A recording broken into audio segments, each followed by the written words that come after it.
More sex games flooding the market? A streaming conspiracy that's rocking the industry? More problems for the Nintendo and its Switch? All this and more, or less, today on T.U.G.S. Here we go!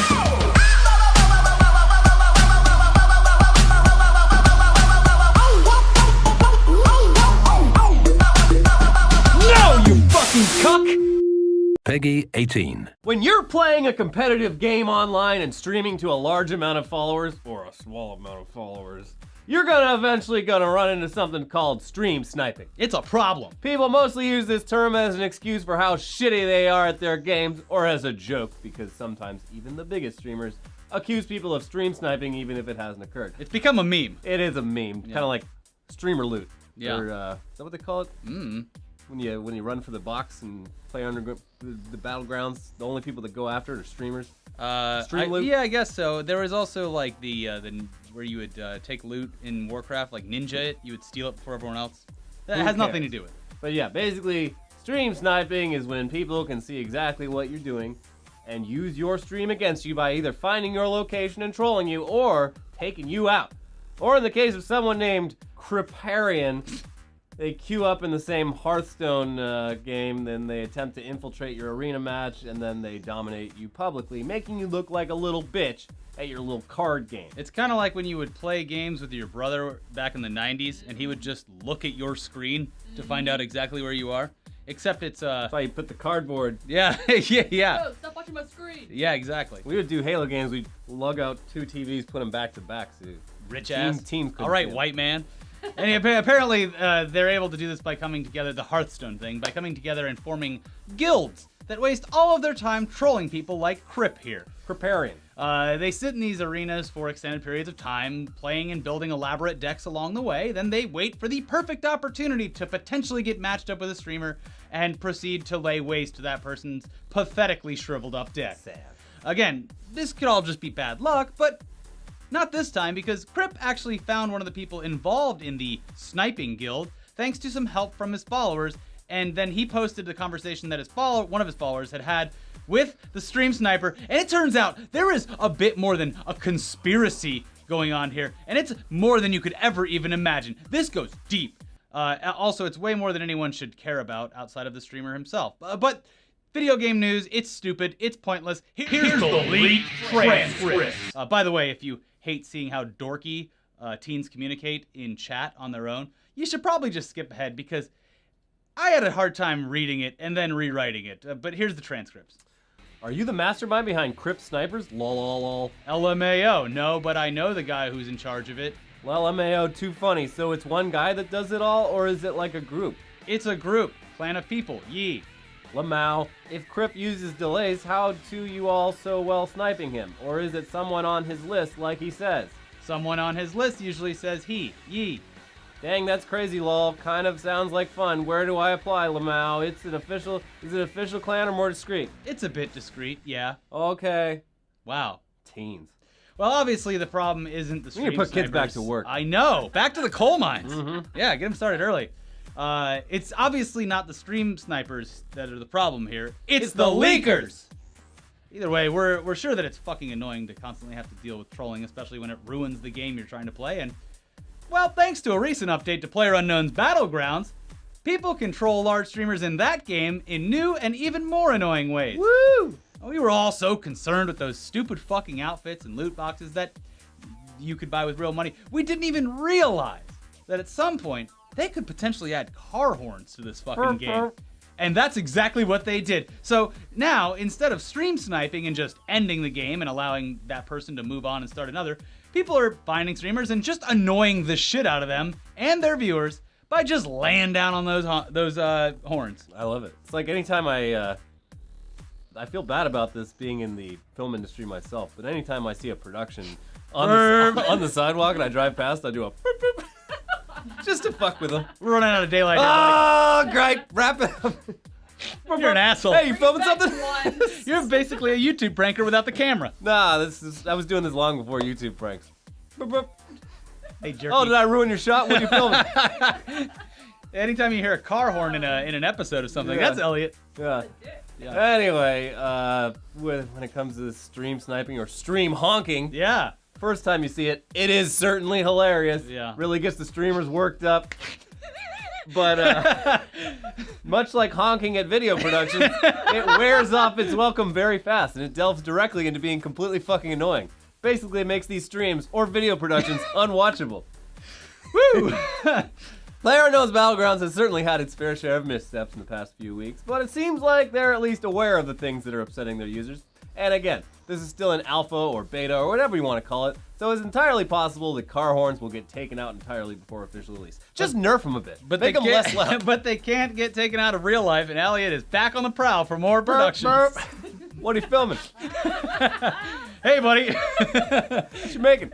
Beep, beep. Let me get up my skateboard and do a few kickflips right here. Oh, jeez. But enough about PC games. It's time to talk about Nintendo once again. And this time we're going to give you a little sugar with your medicine. A little good news before we talk about more of their stupid bullshit. Now, if you remember correctly from last week's episode, Walmart trolled the Nintendo fan base by announcing and accepting pre-orders for the upcoming SNES Classic, and then a few days later went ahead and sent out apologizing emails and canceled all those pre-orders, much to the dismay of millennials with expendable income everywhere. Well, the pre-orders are back to haunt us all again. No, not again! Triggered! Ugh! But this time, Okay. they are legit. I swear, they swear. Yeah, they swear. But I'm still triggered. I have PTSD. It's all real this time, guys. Why don't you just come to post-traumatic- Walmart.com and search around? Post-traumatic pre-order syndrome. Anyway, aside from first confirming that pre-orders for the SNES Classic will actually be happening, Nintendo has also provided some information as to when you'll be able to attempt to click the pre-order button faster than other humans, and also faster than programmed codes that will attempt to snatch them all up so they can be resold at ridiculous prices by Yes. people like me. Beep, beep. Got your SNES. Ha! Hey, what are you doing? Hey, what are you doing? I can tell you what you're not doing. Not playing the SNES Classic. Star Fox 2 is great. Nintendo does not give an exact date for any of this, but they claim that the pre-orders will be available sometime in August, the current month. Yeah. And they added that they have produced far more systems this time around after learning from their mistakes with the NES Classic last year. Yeah. You know what you could have done? Just made more of the fucking NES Classics, you assholes. Mm-hmm. But whatever. Now to the bad news. Apparently, there are a lot of Switch owners out there who are experiencing battery issues with their consoles, where it displays inaccurate information, What? which essentially gives you no fucking clue to when the damn thing is gonna die or how long you can play it for. That's fun and exciting. Love it. Yeah. That's Man, a game in itself. Looks like I got plenty of juice for this long flight. Oh shit, it died. Dope. Nintendo has acknowledged that yes, there is a problem, but they've got a solution for it. Buckle up. That's good, right? Though they do have a solution. Yeah, well, what do you have great. to do? Well, okay, listen. Well, actually, don't just listen. Go grab a pen and some paper. Oh, good. You know what, Elliot? I'm gonna let you describe what you have to do to the Nintendo Switch to fix this problem. Sounds similar to getting a voice chat going on this current gen system. Yeah. So first, you're going to update your system to system menu version 3.0.1 or higher. Then go into your settings and change auto sleep mode to never for playing on console screen and for connected to TV. Okay, cool. Then go ahead and connect the AC adapter to the console and charge it all the way up until you know it's full. Just sit the damn thing down and don't fuck with it for a few hours or a day, and make sure that when it finally is fully charged, you, again, don't touch it for another hour. I don't know. Yeah, it's a very weird kind of. Go in the kitchen cabinet, get all your mom's egg timers out, set them up. Dial them in. You gotta remember, turn it all the way, even if you're not turning it all the way. It's a spring inside of it. It All right, needs the tension. I'm just gonna let you continue with. the Anyway, instructions. after all that, you unplug it, then you leave it on at the home menu for like 4 more hours so you can deplete the battery life as much as possible.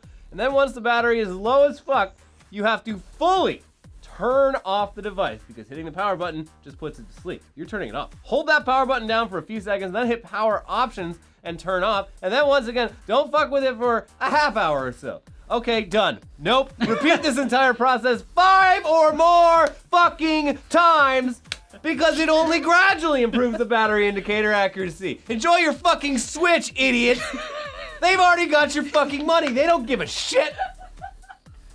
How dumb is that? That whole process Holy takes shit. like it fully Up to takes like 7 hours, yeah, like so. 5 or 6 hours at least, and you have to do Yeah. that like 5 I times. thought smartphones fixed the whole battery calibration issue Yeah. 10 years ago. Yeah. This is not a current gen problem Where are we going for anyone. backwards here? Mine has a dead pixel on it. It's very annoying. Also, by the way, apparently Overcooked, which is a game that people were really excited about when it was announced for the Switch, it runs like shit and has a ton of frame rate issues. Fun. Anyways, this week in sex game news, there's a new RPG on the market, and the character art that you experience in it features titties so big that they are literally overflowing out of their tight little outfit. What? There's what like the bikini she's wearing looks like it's made of metal and about to pierce one of those titties. Yeah. It looks very painful. The game is called Dark Elf, and it is described as follows. In a time of war, a dark elf mercenary of stunning beauty lives a unspeakable and incestuous. Licentious? It's a licentious life with a teenage boy named Ruse she accidentally saved. They live together and lead a rather peaceful life, but due to darkness in others' mind, their life was doomed.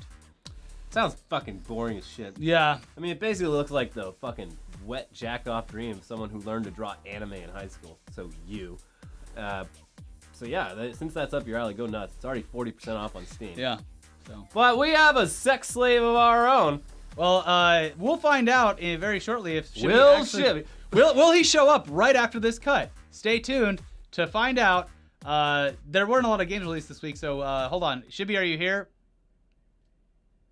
Well, I guess fuck all of us, right? Yeah, fuck me. Wow, Shibby really cares about you guys. Anyways, we have an Amazon review as soon as Kez gets to it. And finally, we wanted to take a look back at a very specific abomination of a game for our weekly Amazon review. We're looking at Duke Nukem Forever. Oh, I waited so long for this game. This week's review comes from an Amazon user named Allwood, who titled their review Bad, Worse, and Awful. Here's what they had to say.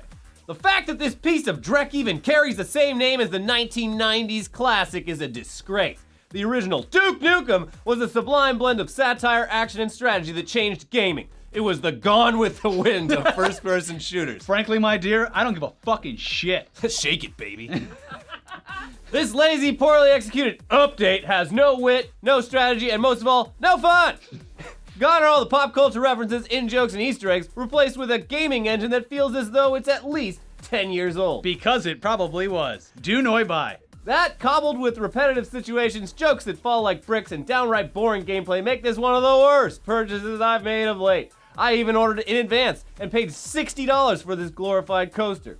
I hope Duke tracks down the people responsible and makes them pay homage to the king before he blows them to Kingdom Come. Or they blow him.